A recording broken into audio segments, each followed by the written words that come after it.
So, I had a borrower recently that carried quite a bit of debt, and they are making a lot of money off of the sale of their home because they've owned it for so long, and obviously with the prices going up. So, she is wanting to pay off debt so that she can qualify for a mortgage on a more expensive home. Well, her go to, which I feel like most people's go to, is to pay it off and then we like look into qualifying. I just want to give you some information that that's not necessary. Now, if you're trying to pay debt off to like raise your credit, then it may be better to go that route to pay it down first and then let's work on stuff. But if your credit's good and it's just the debt itself, what I would recommend is paying it off at closing.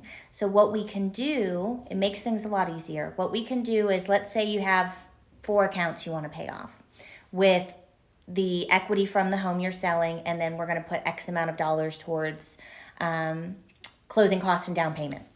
Well, what we would do is in your liabilities, we would check paid off on those 4 accounts, and it would add the payoff based on the last time we pulled credit into your total cash to close.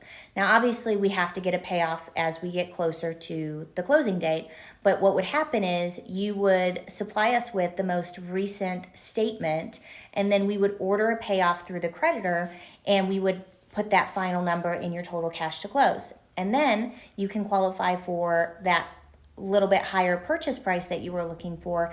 Instead of paying it off, now we have to get payoff letters. We have to go in and do a rescore. It's a credit supplement or whatever we call it. I forget off the top of my head. But it's a whole different scenario if we go that route. And it generally takes longer and it's more work on not just my end, but on your end. So keep that in mind. If you are looking to pay off debt at closing to qualify, you can do it that route instead of taking care of it prior.